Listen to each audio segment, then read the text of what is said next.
Il y a énormément de personnages dans Kingdom, et même si Hara arrive à réserver de grandes choses pour la plupart de ses personnages, il y a malheureusement des personnages qui avaient de base un grand potentiel qui n'a pas été exploité par ce dernier. On va parler d'eux dans cette vidéo. Bien sûr, certains ont peut-être été tués pour le bien du scénario, ou bien car dans les faits historiques ces derniers sont morts assez rapidement. Mais malgré ça, je trouve ça intéressant de parler des potentiels gâchés de l'œuvre. On ne parlera d'ailleurs pas que de personnages morts mais aussi de personnages encore en vie. Avant que la vidéo commence, like et abonne-toi, ça aide énormément. Earl Sheed, un grand général de l'état de Wei qui faisait partie de l'ordre des 7 dragons de feu de Wei. Mais suite à une embrouille avec Teiroji, un autre des 7 dragons de feu, il y eut alors une scission entre ces derniers. 2 groupes de 3 se créèrent et Gokei lui ne prit pas part au conflit. Il réussit à lui tout seul à tuer les 3 dragons de feu, Teiroji, Shusen et Batu, ce qui montre qu'il était un homme vraiment terrifiant. Pour rappel, il devait avoir la puissance des 6 grands généraux et des 3 grands cieux, même si c'est juste des rumeurs, car selon moi, ils sont bien en dessous. En tout cas, certains. Mais avec ça, Earl Sheed reste un homme vraiment puissant. Il est même considéré comme le meilleur lancier de Shin. Malgré tout ça, il s'est fait tuer par Won, qui n'était même pas général. Alors oui, quand on se penche sur le combat, c'est cohérent qu'Won le batte, car ce dernier a renoncé à la vie, et se bat sans même protéger ses points vitaux. Il en a alors profité pour le vaincre.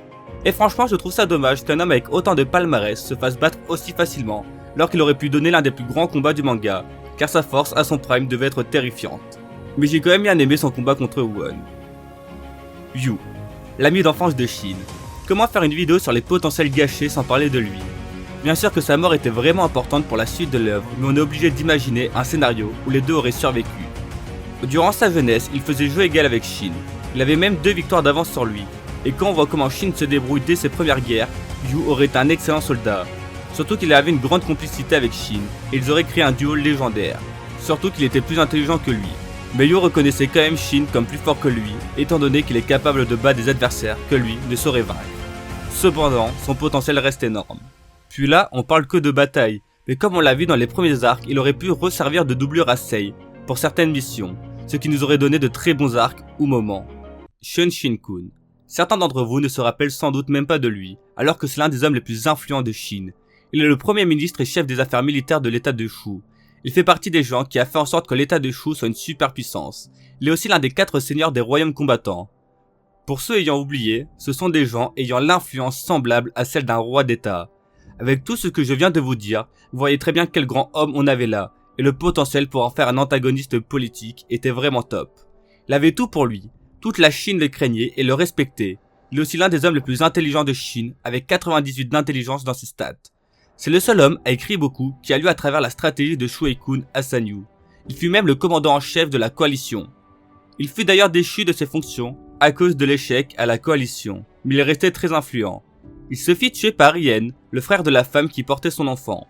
Enfant qui devait d'ailleurs monter sur le trône. Shun Shin-kun changea d'avis sur ça après la mort du roi. Ce fut la raison pour laquelle il fut assassiné. Il y eut plus de gens lors de son enterrement que lors de celui du roi. C'est dire l'influence qu'il avait. On aura peut-être quelques flashbacks de lui quand on sera à l'arc contre Shu. Bon, là on va spoil jusqu'au scan 752, donc ceux qui ne sont pas à jour, je vous conseille d'aller au timeskip suivant. Maintenant, on va parler de l'homme qui m'a donné envie d'écrire cette vidéo. L'homme qui pour moi avait un avenir tout tracé jusqu'au poste de général dans l'unité Aishin. L'homme qui a la mort la plus inutile du manga, je veux bien sûr parler de Naki. Il était de base dans l'armée de Kanki, mais lors de la campagne de Kokuyu, il fut séduit par Shin et décida de le rejoindre en tant que commandant de 1000 hommes. Naki est vraiment un gros plus dans l'unité à ce moment-là. En plus d'être intelligent, il est doté d'une grande force. Il dit d'ailleurs de lui que quand il se bat sérieusement, il peut être plus fort que Reido, qui est un homme vraiment puissant. Il a tout pour être un futur haut gradé de la Aishin. Il avait aussi une très bonne relation avec Kanki. Et justement, le voir le quitter pour rejoindre Shin, c'était vraiment touchant. Alors pourquoi, après autant d'années, il décide de faire machine arrière et retourner auprès de Kanki? Je peux comprendre qu'il avait envie de voir les derniers instants de cet homme qui l'avait tant inspiré. Cet homme qu'il considérait comme sa famille. Mais ça reste complètement bête. Déjà, il n'aura même pas réussi à l'atteindre, étant donné le nombre de soldats autour. Et même s'il l'atteint, la mort était inévitable. Il est juste mort pour rien.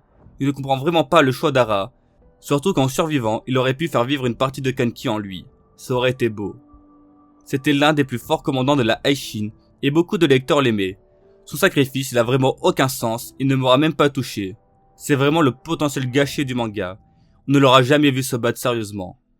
Futei. Bon lui c'est peut-être le potentiel le moins gâché de la vidéo, mais je trouve quand même qu'Ara aurait pu bien plus le mettre en avant. Shin n'a aucune rivalité avec des gens du même âge que lui, hormis Akin et Ashu.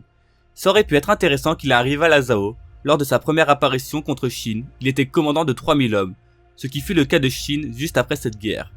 Il y avait vraiment moyen de construire une rivalité, car ce dernier a réussi à lui tenir tête et a une très grande ambition, car il vise le grade des 3 grands ceux de Zhao.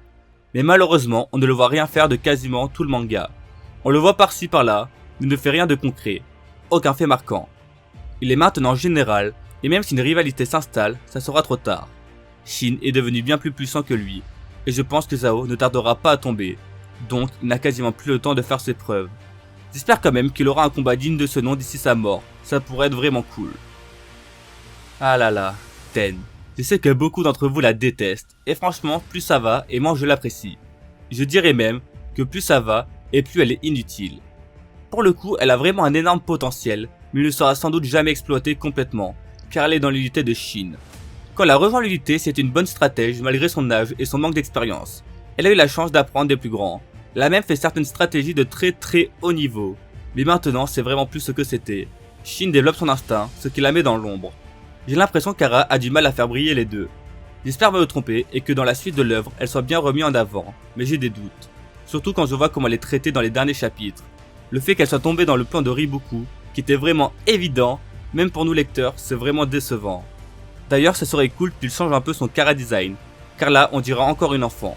Mais ça, c'est pas le problème que de Ten.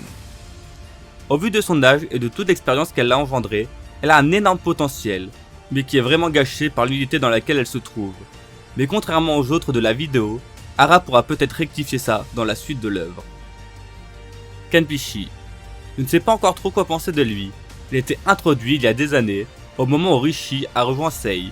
Il était présenté comme son égal dans la législation et je m'attendais vraiment à de grandes choses de lui. Déjà, j'ai adoré la conversation qu'il a eue avec Shin. Elle était très intéressante et on a eu le droit à un Shin très mature. Même lors de sa visite à Kenyu, il était vraiment intéressant, mais il fut tué bien vite.